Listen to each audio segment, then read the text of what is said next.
Today, we're going to be focusing on really developing the use case, what actually goes into it. I know we touched upon what it is, how to formulate one last week, but there are a lot of other questions that we need to kind of get the answers for to have a really robust proof of concept and use case. So we'll also be focusing today on test-driven development, which is TDD, and we'll talk a little about that later. All right, so we just did our peer-to-peer workshop. We are now going to go into how people use blockchain. And we've kind of danced around this question a couple of different times, but I wanted to bring in probably one of the best reports on how people use blockchain, use crypto, and all that good stuff. It is linked today as a required reading for this upcoming week. So if you have the time, please look at it. I think it's super eye-opening. And what I'll do is hit upon a couple of the key findings in this work of literature. And then we'll go into weaknesses of blockchain and how to use other tech outside of blockchain to kind of help mitigate those weaknesses. Then we'll go on to transitioning what we have on paper to what happens on chain, and then we'll have our short little closing. So here is this report, the Global Report on Women, Cryptocurrency, and Financial Independence by Marina Spindler and Paulina Rodriguez. So for crypto, we often hear about it and engage with it from a very privileged perspective. And I think what is super interesting about this report in particular is that it doesn't focus solely on a US or European-based perspective. It combines both the Global South and the Global North. And a quick little breakdown of terminology, just so if folks who may not have an international relations lens know what I'm talking about. So the Global South refers to countries that are either lower income countries or middle income countries. So an example of this would be Vietnam. Global North countries are high income countries, such as the US or the UK. So those are the kind of terminology that you'll see as you read this paper and as I talk about the paper itself. So before Spindler and Rodriguez really did this research, there were a lot of articles on who uses crypto. And early on, a lot of kind of media pundits suggested that folks who use crypto are criminals and they're kind of using it to buy things that they can't buy in the traditional market. So, think about people talking about the dark web and its uses, people and why they use the dark web for those reasons. However, as folks got more accustomed to hearing about crypto and hearing about blockchain, the narrative kind of shifted. And a lot of folks came out of the woodwork and said, hey, I'm actually using it for other reasons that you may not initially think of. So with this, a lot of reports started to come out about how folks were using it. So this text focuses primarily on those who identify as women. And it's probably one of the more interesting works that you'll see on the usage of crypto because most of the reports that you see nowadays don't really focus on kind of a disaggregation based on gender identity. So kind of going into this, what I wanted to do was first pull some key findings that I think are really, really interesting. And before we do that, I wanted to just give you all kind of background outside of why Spindler and Rodriguez did this. So they started in March of 2020 with around 60 women from 31 countries around the world. So the first, I would say 80% of respondents prefer to be paid in crypto. This is very, very interesting to me. 34% have crypto and hold crypto. 75% use it for investments in digital assets. 95% of the respondents had some form of higher education, and 22% were or knew how to code or had some comparable technical skill. So, outside of those basic demographics, and the third one that references 32% of respondents were not actually living in their country of origin, I wanted to get into why they wanted to use crypto. So I have a couple of the interview exchanges in front of me that I will read for you folks. The first that I think is really eye-opening is from a respondent who had experienced a very kind of government-focused financial crisis. So one respondent from India told Marina and Rodriguez about the demonetization crisis in India in 2016. So she states that the one thing that makes her believe in crypto is that it's not in the hands of a few, it's in the hands of a million nodes spread across the earth. This is why I believe in it, because there's not one person that can say, you know what, the 500 rupee notes and 1,000 rupee notes are not valid anymore. And this sentiment was actually referenced a lot in the literature. There are a couple of other women like this respondent from India who talked about how these high inflationary and demonetization crises really helped reframe how they thought about the ideas of financial independence and working with the small businesses in their region. And even outside of those two examples and the other examples written in the paper, there are also people that you probably wouldn't really assume that they'd want to be a part of the blockchain and crypto space. One of these respondents actually works in the military, and she says that she thinks the most significant blockchain use case is actually in the military. The Army lost her military records of 10 years of her career, no tracking system. If I hadn't made copies of these things, there would be no proof that any of that ever happened to me. The problem is that there are many ways that we could be attacked internally and externally, so that information can just be flying around. So we usually go to old systems and keep them offline, not even connected to the internet, because if the hacker got in, we could be jeopardizing a lot of people. That system isn't more secure. You lose a lot of information, and then you end up having soldiers wanting to kill themselves because they have to spend 10 years telling the same story repeatedly because nobody believes it happened. So this is probably one of the interesting cases that you might not think about when thinking about a blockchain use case. There are uses outside of crypto, which we talked about last week, about supply chain, keeping track of records. These are very, very interesting and very effective and useful ideas for how we can use blockchain and crypto. And, this paper is chock full of other examples. And if you do want to learn more about this outside of the paper, there is a really great book that I will link about how Ethereum started. And it's a very, very fun read. I've read it about 3 times. And it also talks about how the culture of blockchain and crypto and Web3 happened. So, in addition to that, what I really wanted to hit home is that this is a very global movement. It's not just centered in the US, it's not just centered in Europe. There are folks from varying backgrounds and varying economic situations that are using blockchain and crypto. All right, so as we move into this section of today's lecture, what I think would be really helpful for folks is if you do have your use case or your proof of concept in front of you, take that out.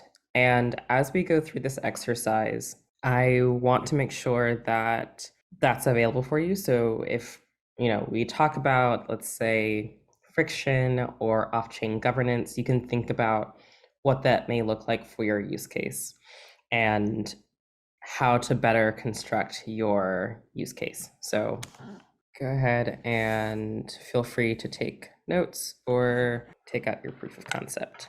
All right, so we are going to talk about, again, what's in a use case and what makes a good use case. So last week, we talked about how a good use case sticks to what blockchain is good at. But there are other things that you have to think about outside of, is it just good for blockchain? And these next slides are going to talk about what those specific targets are. And the first one is focus on a single problem. I see this often as, coming out of academia and into, I guess, the working world. It's very hard for us as humans to focus on one single thing. We think we can multitask and we think we can do a couple different things at the same time. It's very hard for us to do that. And the same thing is true for building a product or working on a product. We are very good at focusing in on one particular aspect. So let's stick with one example as we go through this use case problem. So I see a lot of different problems for, let's say, financial independence. One of them is getting people to actually be banked. There are a lot of unbanked individuals around the world. The second is actually getting people to use a banking platform. There are a lot of different forms of informal economies that don't necessarily work on the traditional financial landscape. And the third would be making sure that that individual or that community that I work with understands the type of banking that I'm getting them to onboard onto. So those are three big problems. As your first proof of concept, I would focus on one singular problem. It gets very messy and it gets very hard when folks try to do all three or however many problems encompass the big problem that you're trying to tackle.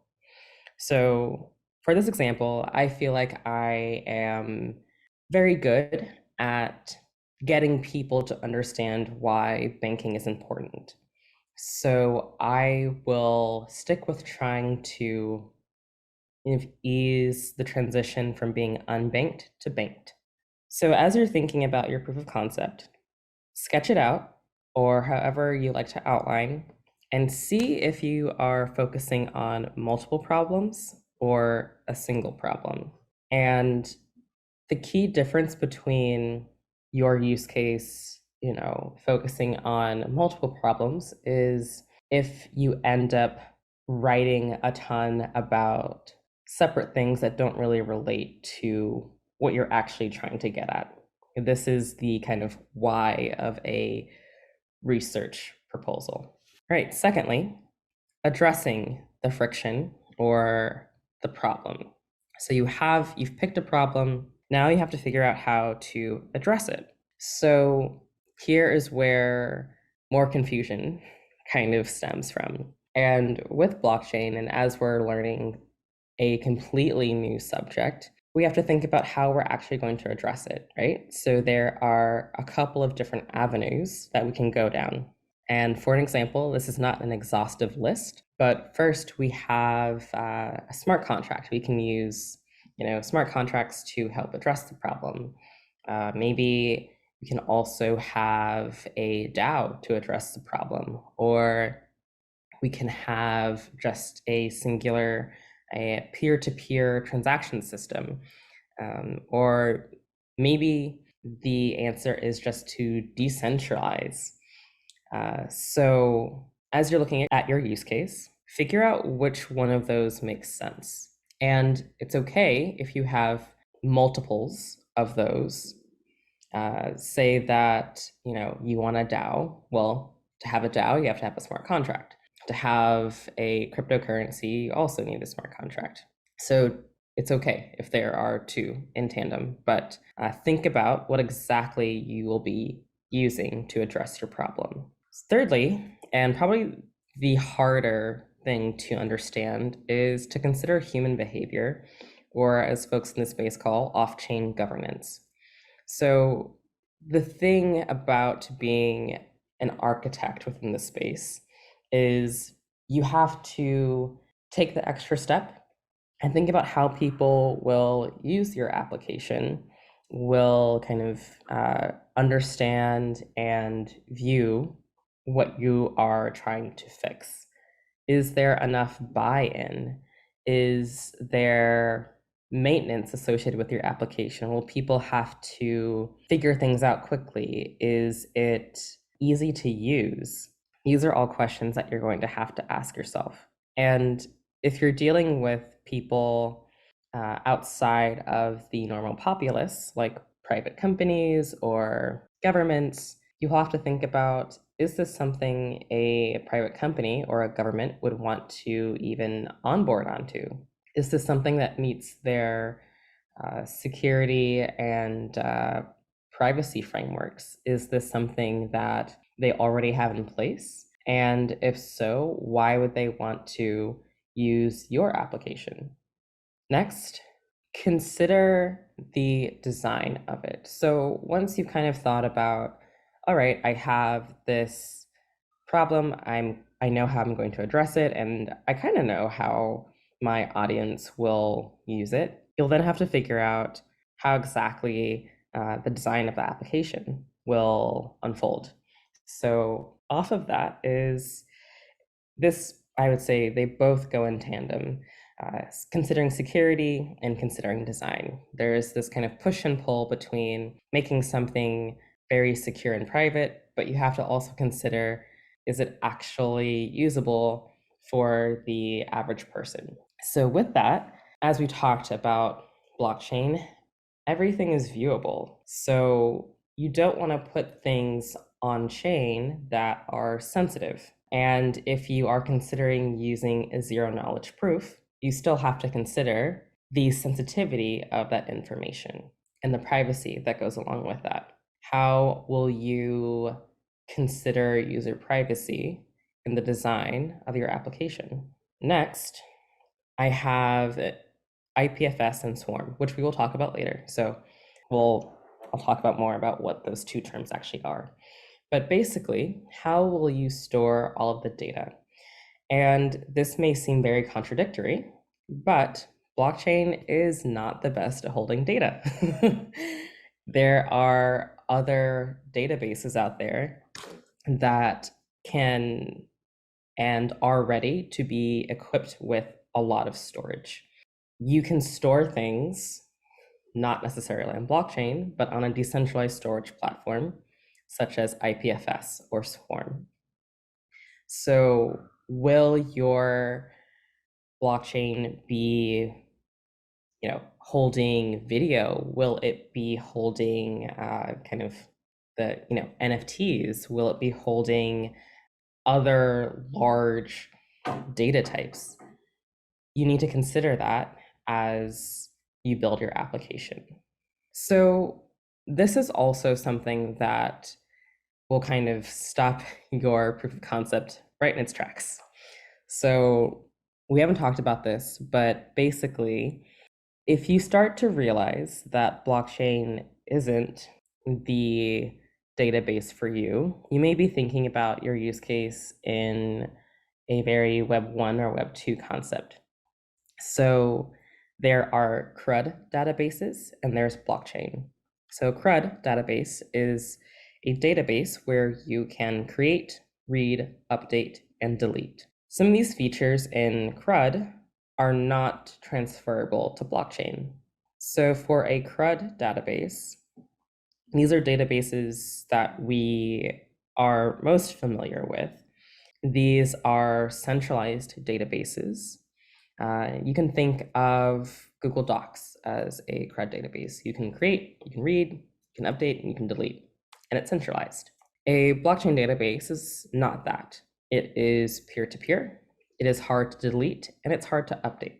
And if you want to know why it's hard to update, basically, as a software engineer, you have to create a proxy architecture of that other application that will mimic what you had before, but has those updated features. For a CRUD database, it's actually very, very easy to update. You don't have to have that proxy infrastructure. Again, all transactions are viewable. So the good thing about blockchain that people like to talk about is that all of the records are there. But you have to think about, are those records sensitive? Are those records something that you would want to be viewable? And lastly, blockchain databases are distributed or decentralized. And I want to pause here because decentralization is very different from distributed governance.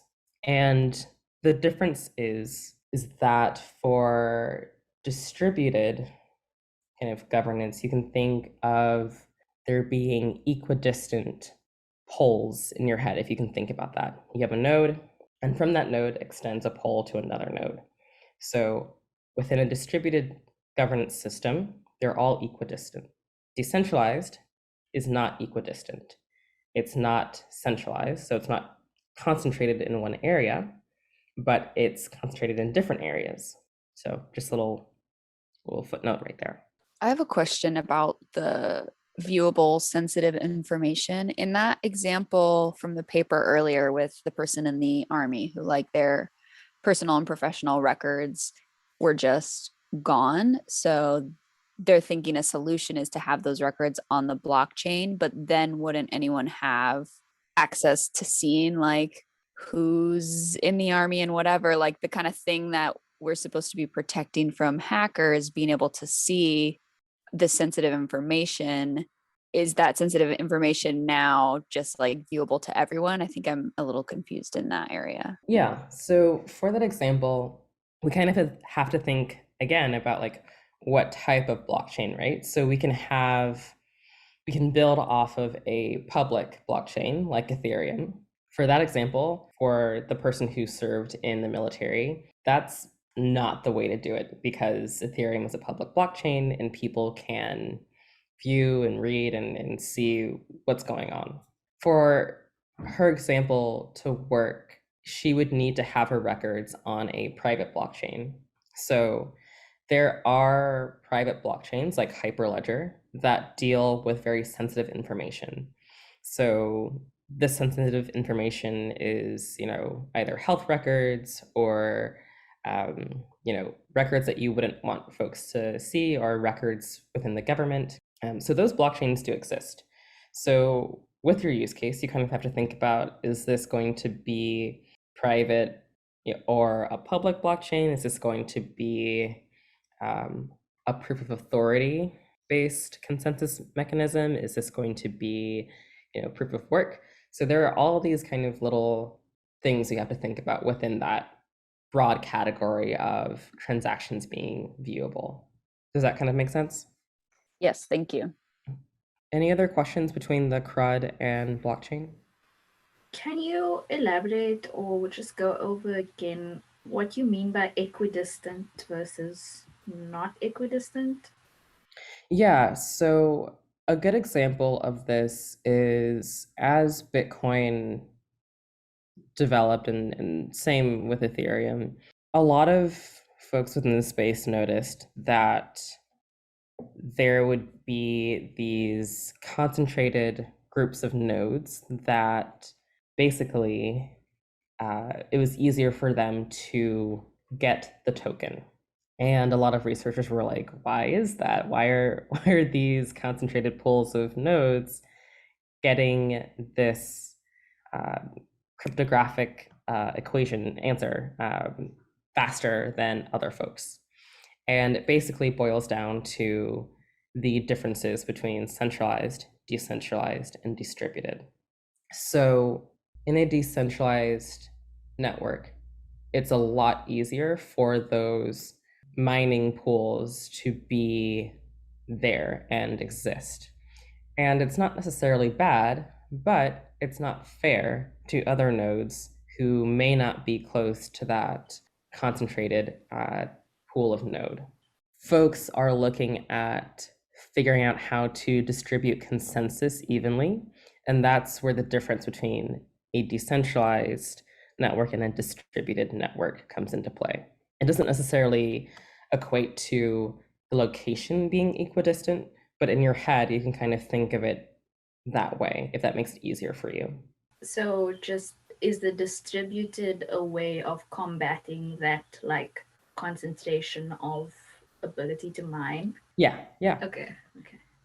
Basically, a distributed network is working towards making it as fair as possible, because that's kind of one of the tenets of blockchain, right? You didn't want all the power to be given to a centralized authority, but you also want everyone who can participate be able to participate fairly. All right, so I've heard a lot of folks, as you know, as you were describing your different use cases, incentive. So incentive modeling is crucial to your application. There are incentives for pretty much everything that we do. And I want to make this quick distinction before kind of moving into defining tokenomics. So you cannot program intrinsic motivation or intrinsic incentives.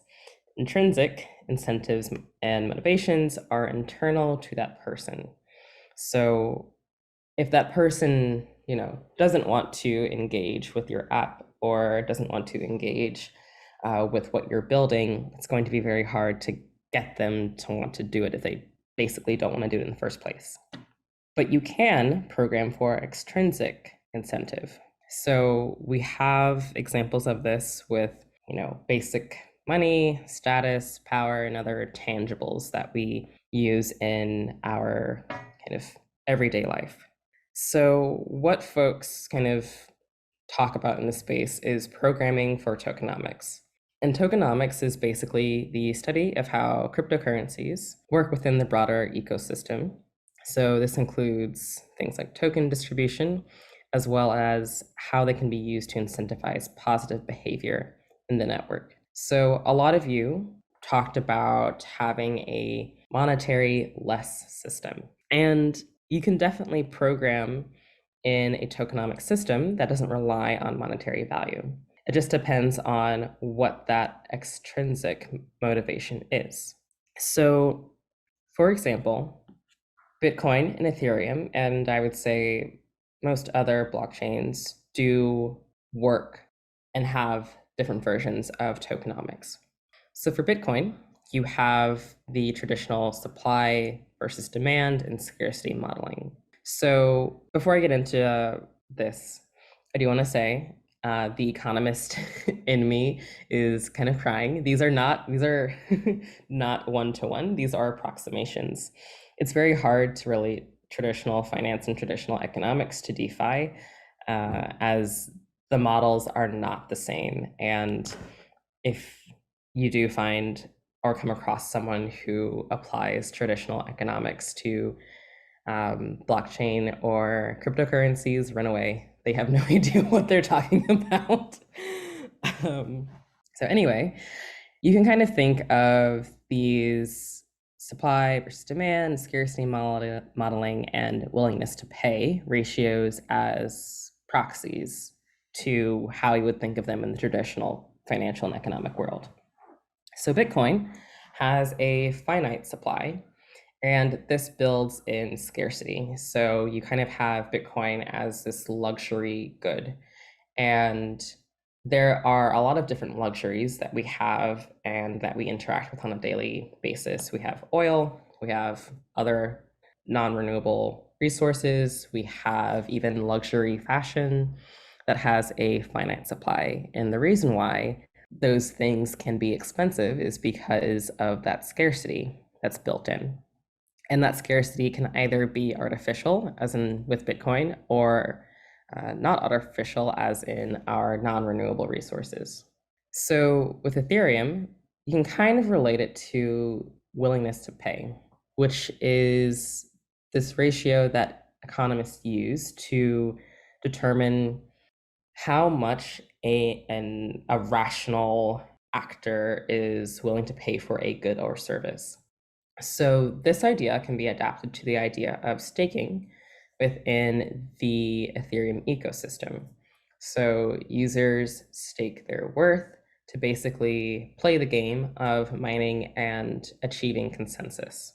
So how you program your tokenomics will depend on what your token actually is. And this is something that will definitely take time, because this is how you will incentivize and maintain the system that you end up creating. Any questions on that? Did you say that it's based on willingness to pay? Is how much a rational actor is willing to pay? Yeah, so that is the formal economics definition of willingness to pay ratio. Yeah. I would say, just in terms of traditional economics, we use the term rational actors just to make it easier. And obviously, folks are not rational at all. It's very hard to program for irrational actors or normal human beings. So you're going to be doing a lot of approximations. So when we were considering that human behavior or that off-chain governance, you can kind of slot that in there into first developing what and how your system may govern. Is it possible, this might go like against what you're trying to tell us, but is it possible to give us tokenomics example that isn't money? Like with Bitcoin and Ethereum, you can technically just pay money to be like a part of that world. So is there maybe like a game example or something that doesn't involve like just using your money to purchase to be within the system? Yeah, so I think the only example that I have that you kind of think of is just the study of very basic game theory. So, a very commonly cited game theory exercise is you have two different countries. These countries have an arsenal of nukes, and there are going to be different scenarios that play out. The first is one country will say, hey, I don't want my nukes, I'm going to give them away. The other scenario is that both countries basically want to keep both of their arsenals. And there's a lot of, I mean, if you're very interested in this, I can give you some reading. And I don't know if this would help with your use case in particular, but as you break down those situations, you'll think about how rational is this to actually happen. And we saw this play out with the many kind of missile crises that we've had in global politics. Are we actually going to blow each other up?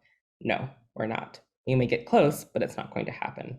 So I don't know if that answered your question, but that's a kind of way to think about how the people in your community using your application could use your app.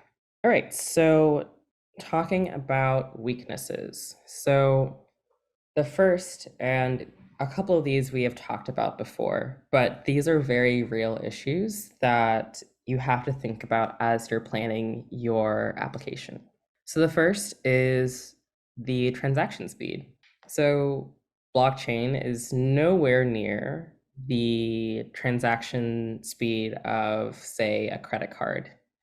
It's very slow, even if we are using the Ethereum blockchain, where it takes 10 to 15 seconds. When we swipe our card, it takes about, a millisecond for that transaction to go through and exit our account. So think about how that may or may not impact your user base. And just a short aside, so this actually freaks people out.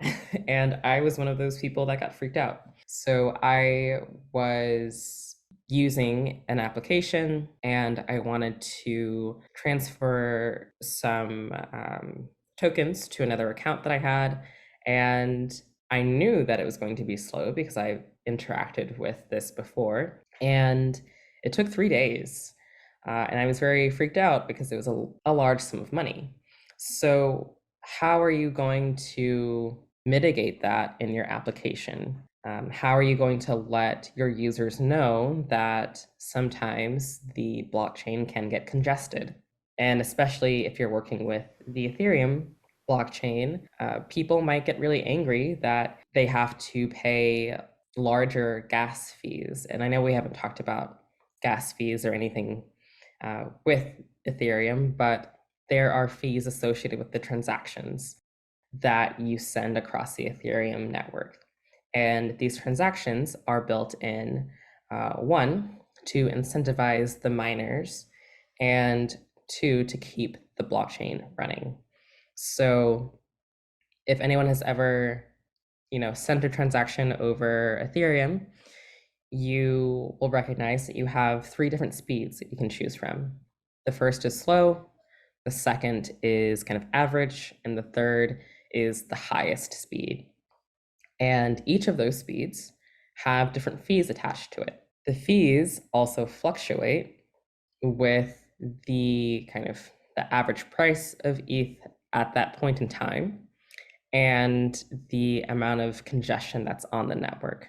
And if you're super interested, we can kind of walk through a video of what that looks like and the equation that people use to calculate how many fees is going to be attached to this transaction that I'm sending. So second, you have the idea that it's really hard to on-ramp people onto Web3 because of the UX.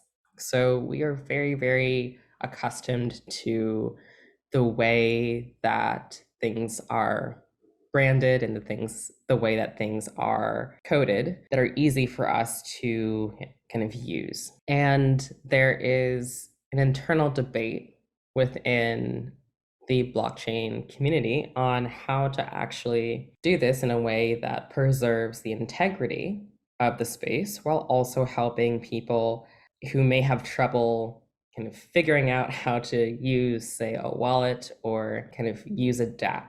So that's another thing you have to think about as well. And lastly, and probably the most important, is security is constantly changing. The traditional cybersecurity realm is so different from the security of the blockchain realm. It's like not even funny. And there will be tons of exploitable bugs. There will be new ways to implement things. How is that security and how is that privacy going to impact your application? And I do want to say that, this is a short course. You're not going to be able to program for all of these things or even kind of mitigate this list here.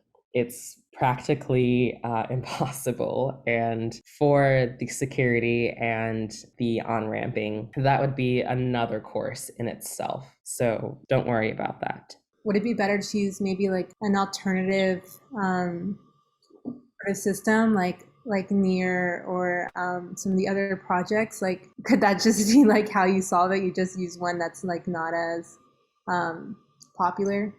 Yeah, definitely. That's definitely a way of doing that. I would say there's also a caveat to that, and that would be, Ethereum has been around for a while, so there's a lot of really awesome battle-tested code, as programmers like to say. For those newer blockchains, that's not necessarily the case. So you kind of have to think about that security piece. If I do use something that's a little bit newer, am I okay with there potentially being just not enough of that battle-tested code that older blockchains have? And before we go on with the presentation, are you all interested into how gas fees are calculated on Ethereum? Yes. Yeah. Cool. Yeah, I'm also interested as to, like what are the different use cases as to why I would choose a faster speed versus like a slow or a medium. Like why are they even those three options? Cool. Awesome. Let me pull that up and then I will answer your question. I have a question, and I'm not sure if it's maybe something obvious that I'm overlooking, but if you were, say, make a purchase using like Bitcoin, and say you bought like a box from a vendor, on like from my experience, if you pay for something electronically, you would send the vendor like a proof of payment so that they know that you've paid before the transaction necessarily like reflects in the account. So is there something similar in Bitcoin, or because it feels like that might go against the privacy encryption vibes, where it wouldn't like have your name on the proof of payment. So does something similar exist, or do you kind of just have to trust the ledger to reflect the payment? Yeah, so I'm going to answer your question first, and then I'm going to go and turn to Rox before we start the video. So to answer your question, I would say folks do trust the ledger. So you can look up where your transaction is going and make sure that it reached its destination. And that kind of serves as a verification point. So it's interesting that you kind of bring up that idea of, okay, if I pay for this thing, this box or whatever, using Bitcoin or another cryptocurrency, it still has to go between the Web3 world and the Web2 world. So let's say you pay for that box, you send the vendor, $20, a very expensive, very fancy box. So that box, now that that transaction is verified, that vendor is like, awesome, cool, I got your money. It still has to get to you, and it gets to you via our traditional supply chain and kind of mechanisms. So I would say there is still a bit of a gap in between what happens in the Web3 space versus what happens in the Web2 space. And part of that is just because a lot of vendors haven't been onboarded themselves onto, okay, how do I actually connect the payment to supply chain and things of that nature. So the space is still growing, and the space is still figuring out how to do that. But yeah. So when you send the transaction, like if I send you like the 20 Bitcoin for the box, does it reflect immediately in the ledger, or doesn't it take like a while to compute? Basically, that's my question. Does the transaction only reflect once the transaction has been processed? So the transaction will, usually for Bitcoin, it will say, all right, check back in around like 10, 15 minutes. And what happens within that 10 to 15 minutes is it goes into a mempool. So a pool of transactions that are happening at the same time that, ours happen to be at. And the reason why it takes a long time to actually process and verify is that that transaction is going through the consensus process. And this varies between different blockchains. So say, I send ETH to you, that process would take about 10 to 20 seconds, depending on the fee. So Bitcoin doesn't have that gas fee. It's just Ethereum that has a gas fee. Cool. So it's not like days that it takes to get to you. No, but I will say the example that I gave was using an application that I knew had some kind of issues. They were still working on a lot of bugs within this particular application, and a lot of other users had issues with their transactions not showing up for days. So I don't want to steal Rox's thunder because we talked about this and you'll learn a lot more about what that actual application was. But the process into making those things appear, it takes a while. I mean, this is an emerging technology. So it's not like credit cards, which have been around for what seems like forever. Okay, cool. Thanks. Okay. This might actually be tied to when I asked the question about like why are there different speeds, and like adjacent to when you're talking about this mempool. So one of the things that we came across as we were trying to build an auction system, and it's like people putting in their bids, but then also they're trying to make sure that their bid is the one that's like the highest bid placed.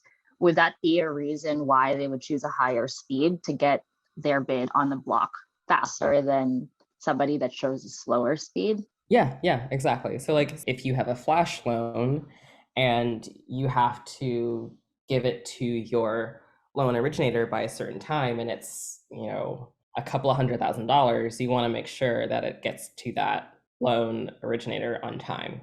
So you may choose the fastest speed available, but for, folks like me, not going to choose the fastest speed. I'm going to pick the slowest one because I don't care. But yeah, it's kind of based on like personal preference and what exactly you are sending across the network.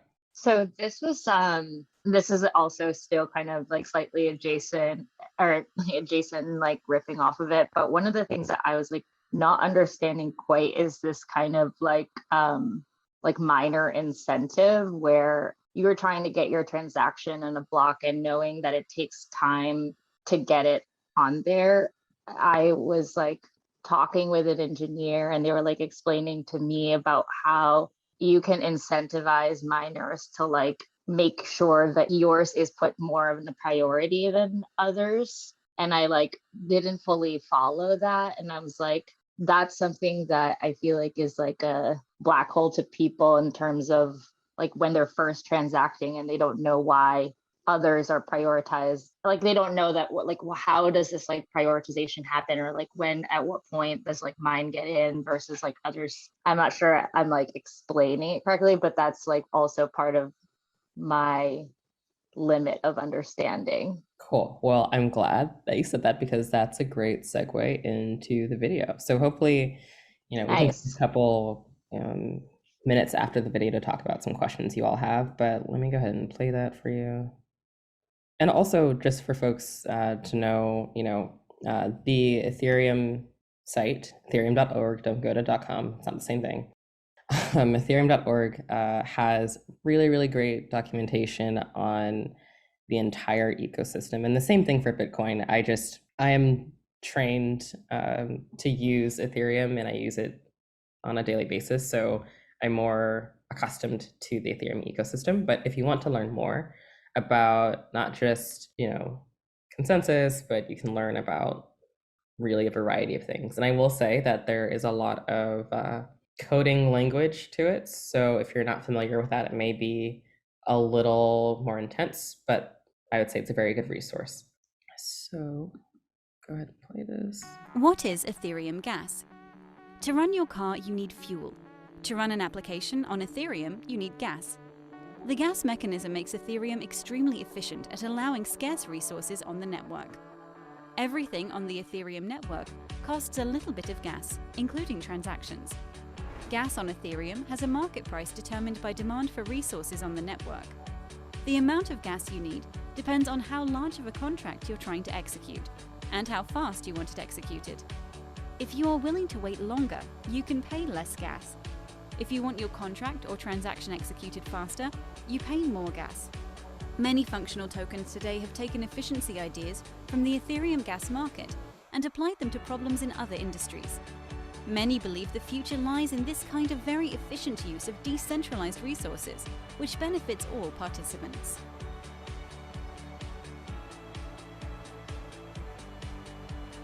Okay, so that was one video. There's another one that explains a little bit more into like what actually happens, and here's what you can kind of think of as what actually happens as you start to think about your transaction, the gas cost, and what is actually happening in the Ethereum virtual machine. So we're not going to dwell too much on this because there's a lot that we'd have to cover, but if you do want to look at it, here's just the basic architecture of this.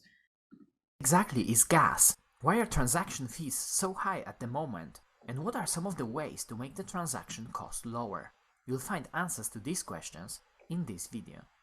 Before we begin, if you want to learn more about decentralized finance and the technology behind it, make sure you subscribe to my channel, hit the bell icon, and enable all notifications. You can also consider joining us on Patreon and learning even more about DeFi. Let's start with what gas actually is. Gas is a unit used for measuring the amount of computational effort required to perform specific actions on the Ethereum blockchain. The name itself hasn't been chosen by accident. Similarly to gasoline fueling a car and allowing it to drive, gas on the Ethereum network fuels transactions and allows them to perform different operations. Every operation on the Ethereum blockchain, or to be precise, on the Ethereum virtual machine, has an associated gas cost. For example, adding two numbers costs 3 gas, getting the balance of an account, 400 gas, sending a transaction, 21,000 gas.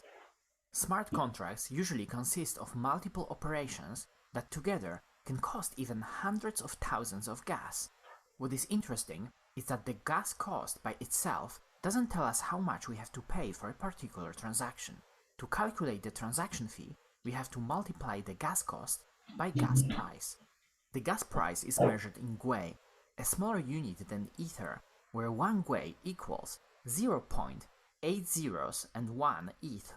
We can think about it as a major and minor unit, similarly to dollars and cents. As an example, let's say we want to send a simple Ethereum transaction and the ETH price is at $1,800. Most of the popular Ethereum wallets, such as MetaMask, estimate necessary gas prices and allow us to choose between fast, medium, and slow transaction confirmation speed. Let's assume that the wallet estimated the gas price to be set to 100 gwei if we want to have a chance of having our transaction confirmed within the next minute. We can quickly calculate that we have to pay $3.78 for such a transaction. We multiply the gas cost for sending a transaction, 21,000 gas, and the gas price, 100 gwei. This is equal to 2.1 million gwei, which is 0.0021 ETH. At the ETH price of 1800, that gives us $3.78. It's worth mentioning that gas is only an abstract unit that exists only inside the EVM, and the user always pays for the transactions in ETH. The main reason for having a separate unit for measuring computational effort is to decouple it from the price of ETH. This means that the increase in the ETH price should not change the cost of transactions. If the network activity stays the same and the price goes up, we should see the gas price going down, so the final transaction cost measured in ETH stays the same in dollar value. Saying this, a price increase of ETH is very often correlated with an increase in the activity on the Ethereum network, something that indeed increases the cost of transactions. Now, let's see how exactly an increase in network activity causes the transaction cost to go up. To start with, all transactions sent to the Ethereum network land in the mempool. This is a place where all pending transactions are waiting for the miners to pick them up and include them in the next Ethereum block. Miners are incentivized to pick up transactions with the highest gas price first, as they are basically doing a fixed unit of work for a better price. Miners are also limited to how many transactions they can include in one single block. This is determined by the maximum gas limit per block. At the time of creating this video, this limit is set to 12.5 million gas. As a quick example, let's assume there are only simple ETH transactions in the mempool, each one costing 21,000 gas. A miner can include around 595 such transactions. If there are, let's say, 1,000 pending transactions in the mempool, the miner would choose transactions by sorting all pending transactions by the gas price and choosing 595 most profitable ones. The current fee model is based on a simple auction mechanism, and the users who want to have their transactions picked up by miners first have to essentially outbid other people for the space in the block. This in turn drives the gas price higher, especially at times when a lot of users have urgent transactions that they want to confirm. To wrap up the gas explanation, it's also important to understand why gas has to exist in the first place. EVM, as a Turing-complete machine, allows for executing any arbitrary code. Although this is one of the main reasons that makes Ethereum so powerful, it also makes it vulnerable to the halting problem. The halting problem is the problem of determining from a description of an arbitrary computer program and an input whether the program will finish running or continue to run forever. Without gas, a user could execute a program that never stops, either by making a mistake in their code or just by being malicious. To prevent this, Ethereum introduced a gas cost associated with each operation that would prevent a program from running forever and bringing the whole network to the grinding halt. Besides the gas price, each transaction also has a gas limit that has to be equal or higher to the anticipated amount of computation needed for successfully executing a particular transaction. EVM, before executing each operation within a transaction, checks if there is enough gas left for that operation. In case there is not enough gas left, the whole transaction is reverted with out-of-gas exception, and all state changes are rolled back. The user would still pay the transaction fee for the amount of work that has been done by the miner, even if the transaction fails. This is again to avoid attacks on the network. If the transaction consumes less gas than initially anticipated, the remaining amount of gas is converted to ETH and refunded to the sender. It's also really important that all operations on Ethereum have the correct gas cost in relation to each other. Otherwise, that could be another attack vector. One of such attacks took place in 2016 and resulted in a hard fork that repriced certain low-level operations. Now, as we know a bit more about gas, let's have a look at the recent period of high transaction fees. Go ahead, throw questions my way. Did that make sense? I know there were like a lot of Ethereum specific and programming language used in that video, but yeah, let's see. First question. So what do you mean by actual humans completing the task or the computer running a program? When they were talking about miners, they drew a little picture of a people, and I was like, is that a person actually doing it in that moment, or are these just the like programs that were set up that use the energy from the computer to complete the task or verify the transaction or whatever? Yeah, no, these are real people. These are folks that do contribute to the network. So they basically help the non-human program run, if that makes sense. You can kind of think of a application or computer program as a kind of like a, I don't want to equate it to an on or off switch, but it has to be executed by someone or something. So that kind of, hopefully that analogy makes sense. Okay, cool. Yeah, I think it's basically like Postmates priority delivery or something. Like the app is handling making it happen, but the person shows up with the food and the person is showing up with food whether they do it fast or not, basically. So that makes sense to me. Okay. And is it possible to pay and not have the transaction go through? Yes, as the video shows. So basically you have two different options. The first option is you have insufficient funds, just like kind of, with your debit card or credit card. If you try and pay for something and or pay to execute something in a smart contract and it doesn't go through, the transaction will fail. Or if, let's say you paid a lot for a certain item and then that fee doesn't actually correlate to what is actually needed on the network, then you get refunded a portion of that fee. Let's see, when the transactions are in line, do you have to wait for all high priority to pass before you can pass if you are lower priority? I would say basically if you are a rational miner, yes. So you're going to want to, as the video explained, take the highest kind of fees. You want to get paid for what you're doing. And people make real money off of this. And these aren't, just like $5 or $10 here. These are, I think, just browsing on different forums, people can make, upwards of like $40,000. Obviously, the setup required is very intensive, but people do make money off of this. Let's see, are there other ways that people incentivize miners other than paying the higher gas fee?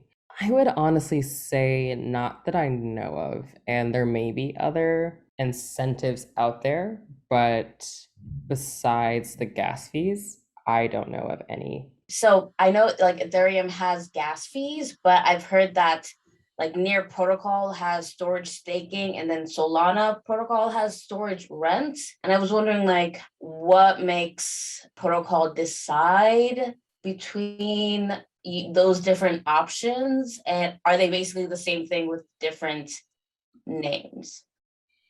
So I would say each protocol will decide on what makes sense for them and what type of transactions they are going to be, transacting.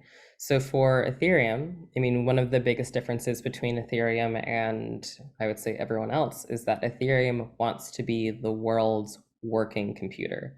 Like that's its goal. It doesn't just want to have folks, give each other ether. It wants to do a lot of other things. So they had to think of a mechanism that helps maintain the network and also keep the network safe. So for the other protocols that you mentioned, they may have said like, hey, okay, we don't want to be the world's computer, but we want to do something else. And maybe this makes sense for our particular blockchain. All right, so now that we have kind of discussed what you have to kind of think about on the protocol level and a little bit about, the process of starting what to consider when developing your proof of concept, we are going to go into how to attack those weaknesses. So, as I mentioned previously, I wanted to talk about storage. Storage is very, very important, partially because, as you could kind of glean from the video, there's only so much room a particular block can hold. So you have these varying limits as to, determining between like gas limit or the actual limit of transactions. There is a lot to consider. So there are various decentralized storage methods that a lot of developers and engineers use. And the two most common are IPFS and Swarm.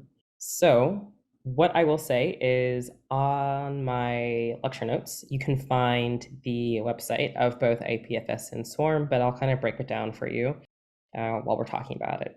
So IPFS is the Interplanetary File Sharing System. That is a peer-to-peer decentralized file sharing system that uses content addressing to uniquely identify a file in a global namespace. And all of these files are connected on computing devices. So it is super efficient for large stores of volume. So how it works. So when you add a file to IPFS, your file is split into smaller chunks and cryptographically hashed. You can kind of think of this as the way that torrenting or the BitTorrent system worked. Your file is given a CID or content identifier that acts as your permanent record of your file. And each node within the IPFS system only stores content that it is interested in. So basically, the node can be like, oh, you haven't looked at this file in a while. Do you want to delete it, or do you want to, not have it on your node? That person can say yes or no. And updated files are given a new content identifier, and this prevents tampering and censorship. So your files can be stored using human readable names. And if you really want to get into what this process looks like, there's a website that I linked in the lecture notes that you can look at, and they actually have a little kind of school that you can study up on like how to actually use IPFS and why is it so interesting and important for the future of the internet. So Swarm is very similar to IPFS, but it uses the Ethereum blockchain. And I also linked that website. So next, oh, and I also forgot to say the acronym to kind of think about is SAT, Storage, Audit, and Test. So you can kind of think of these as the three biggest things that you want to consider as you get to the end of your proof of concept. So after storage, you're going to think about actually auditing. So auditing is what I do. And I'm not saying this because I do this for a living, but auditing is incredibly crucial. It's basically like having a pair of eyes look at your work. We can spot issues that you can't because you've looked at it for, however many months or years that you've been working on this project. So auditing is crucial because not only do we test your product, we also check to make sure that the security standards are up to par and that it actually does what it says it does. So you'd be surprised with how many projects that have come across my desk that purport to do something but don't actually do that one thing. So this isn't necessarily something that you have time for in this course, but if you do really end up going to the further lengths of your proof of concept, you may consider having someone audit your application. And lastly, test. Testing is so crucial and similar to auditing, although they're very different. So as you're working on a team with engineers and other project managers, you want to make sure that your product has tests and that your engineers create tests for your product. And similarly, I've also seen a lot of applications that have no tests, and that's not good. You want to make sure that there are no obvious exploitable bugs in your code. And this is also where the idea of alpha and beta testing comes into play. Before you reach to market, you want to make sure that all the things that could go wrong went wrong during the test. And yeah, even if you think that your concept is kind of as straightforward as possible, things will go wrong. And that's just kind of a rule to kind of follow. So lastly, today, before we kind of break for questions and a review of the home review, so getting from paper to on-chain governance. So this is something that I have no expertise in, but your people in your cohort may have expertise in, is user flow. User flow will be a part of your final deliverable, and also is something that you should generally have an idea of what it is and how important it is. So you can kind of think of user flow within these bullet points. The first being understand your users, kind of how we talked about how important it is to kind of consider the off-chain governance. After that, you want to create a flow outline, define the elements of your user flow, refine your outline, and assess what happens next. And you will have a workshop on this. So just remember this as you move forward from developing your proof of concept to the workshop, and then, figuring out what actually does or does not make sense for your application. And lastly, and also something that I would say a lot of people neglect to do, is consult help. People tend to think that they know everything. And when you don't, you need to call the experts. See if there are people who are, experts in user design and interface that can help you execute the, application that you have in your mind. Most of the teams that I've worked with have been huge teams. We have an academic, we have a person who is the communicator. I have, the person who's really like an expert on cryptography. So it's best to have those people on your team as you develop your concept and your application. So I do have a required reading on just understanding user flow and how to actually create one. And hopefully we will have also just an additional piece on how you can get that started and do another little workshop on user flow. And lastly, what we have is very similar to what I talked about on the previous slide, is test-driven development, or TDD. So if you are working on a team with an engineer, you want to make sure that that engineer is practicing test-driven development, which not only helps secure applications and products, but it also shortens the kind of feedback loop of, oops, I did something wrong, gotta go back to the drawing board, and it makes it more efficient. It is detail specific and promotes the development of high quality code. It also speaks to programmers. So as you begin your journey into working with a Web3 company, you will have to work with how programmers think. It's a little bit different from, say, someone on the humanities or architecture side. So this method and this framework for fixing bugs is super helpful for engineers to assess and figure out how to kind of create and support the evolution of your code. How would you best suggest, since we aren't really in a scenario where we can work with engineers and a team right now for like this proof of concept and research, how would you suggest we go about like deciding what storage we need, or just stuff we wouldn't really have the like natural ability to do? What's the best way to kind of fake it, I guess, for this purpose? Yeah, I would say the things that I've outlined here will kind of get you to that spot where you can be like, hey, I know about these decentralized storage mechanisms. I may not know too much about them, but these are things that are compatible with Web3 technologies. In addition, the same goes for auditing and testing. If you end up working on a team with an engineer, you want to make sure that they do follow the steps of test-driven development and aren't just kind of very, I would say, ego-driven and think that their code can, surpass all exploits.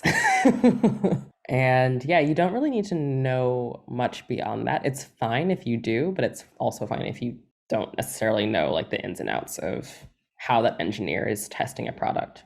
Okay, cool. So is it cool to kind of, I guess, almost phrase things as questions within the pitch deck, like kind of be like, and then this deletes, and like, I don't know how something deletes from the internet, like programming or algorithm wise, but like to just kind of explain the user and what the user is experiencing in that moment, rather than like, this is how it will happen. So I would say for this week, it's okay. I think as you get, outside of our cohort, people will want to know a little bit more about like how that actually happens. Not necessarily if you're talking to investors, but you will have to assemble a team of engineers. And this is where kind of translation comes into play as an architect and as someone who may be thinking about, program management. You're going to have to talk between engineers and non-technical folks. So you don't necessarily have to know how to code, but you do have to understand the layers enough to talk to the technical people. And I will say, just in general, you all have already learned so much, and it is perfectly okay to tell people in interviews or when you're talking to them that you have a growth mindset.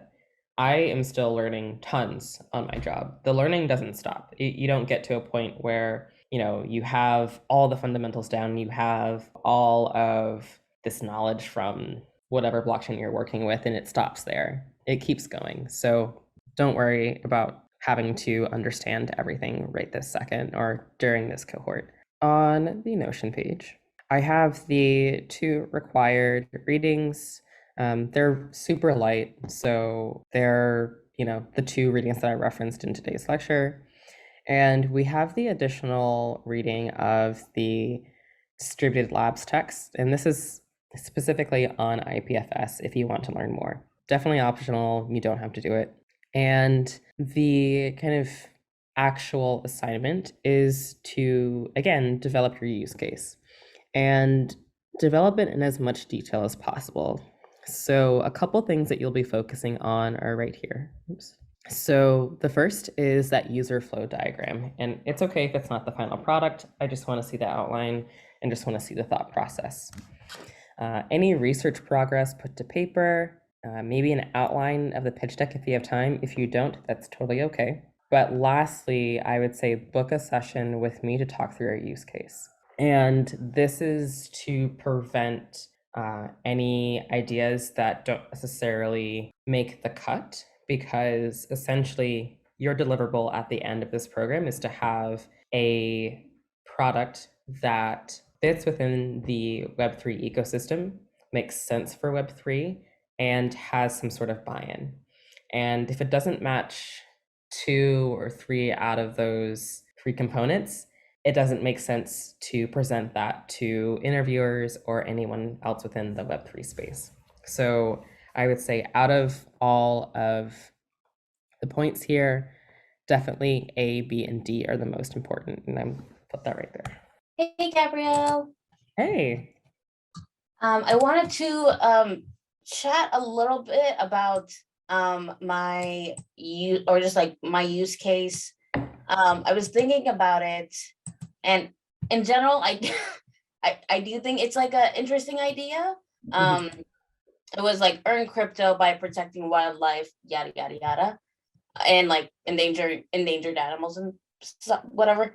But then I was thinking about in terms of like, I guess, accessibility in like if this project was to help give tokens to those, because I was just thinking like where are like the most endangered animals even located, and then also like where are the humans in relation to those, and do those people like have readily available access to like the internet or like a lot of computer services or whatever, since that's how this interaction is going to be in terms of like tracking wildlife and like giving crypto and incentivizing those that want to participate. So like how do I research that? And yeah, I guess that's like one of the problems I'm thinking about. Yeah, so I would say this might be a little tricky just because, so with the availability of internet and IoT devices and the kind of, I guess, subset or kind of problem that you're trying to attack is, I think it might not work just because in a lot of those endangered areas, the cell service may be a little kind of touch and go. And I think to kind of research it just to make sure that you can actually do this is, I would say, look up internet accessibility within whatever region, and you can find these these documents and publications. A lot of civil society organizations, or even like the United Nations, I think, does a couple reports on internet accessibility in various parts of the world, and see if it's an area where people can actually connect to not only a phone reliably, but also connect to a blockchain. Because I would say it still takes a pretty high powered, it takes like a smartphone to interact with a blockchain. So you would have to figure out if the cell phone's being used, is it just a, like a normal like flip phone, or can smartphones be used in this area? And how do you think that people are going to be able to keep up and maintain using it? And I would also say that if it seems like it may be a little hard, it's okay to go back to the drawing board and figure out something else. I'm trying to build this time in so that, I just really want to make sure that the deliverable that is produced at the end of this course is something that works. So totally okay if you have to go back and think about something else. I guess another question would be, would it be okay if a use case, a use case was only like quote unquote available in like certain regions, like if this use case was only available in North America, as an example? Yeah, I think you would still need to make sure, like, is it still connected, or can it still be connected to the internet? So say, like when I go camping in Shenandoah, my phone doesn't work, but I'm still technically, in North America. I'm like an hour outside of DC. So you may run into the issue of, okay, like I have a smartphone, but maybe it's not available in the desert or the mountains.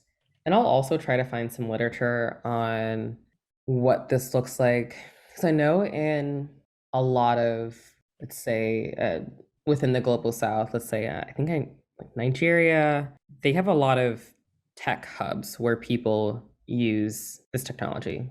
So even within the global south, there are still these areas that people go to that have the technological infrastructure to support it.